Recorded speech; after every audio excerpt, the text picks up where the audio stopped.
ভোলার মেঘনার ইলিশা ও গাজীপুর পয়েন্টে গত ৬ জুলাই রাতে বালু বোঝাই ড্রেজার ও বাল্কহেড ডুবির ঘটনায় নিখোঁজ ৫ জনের মধ্যে নূরে আলম এবং আরিফের মরদেহ উদ্ধার করা হয়েছে।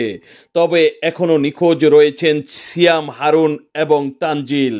ড্রেজার মালিক পক্ষের ডুবুরি দল ৮ জুলাই ভোর রাতে এ দুজনকে উদ্ধার করলেও মেঘনার প্রবল স্রোত এবং বৈরী আবহাওয়ার জন্য কোস্টগার্ড দক্ষিণ জোন, নৌ পুলিশ, ইলিশা থানা, ফায়ার ব্রিগেডের দল এখনো ৩ জনকে উদ্ধার করতে পারেননি বলে জানিয়েছেন।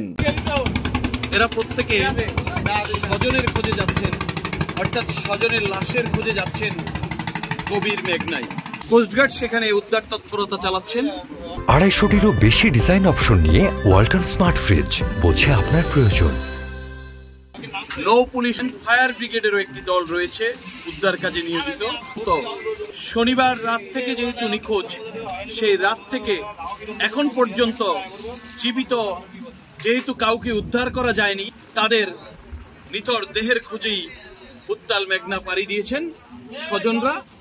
ইলিশার মেঘনা মোহনা থেকে মনিরুল ইসলাম, মানবজমিন, ভোলা।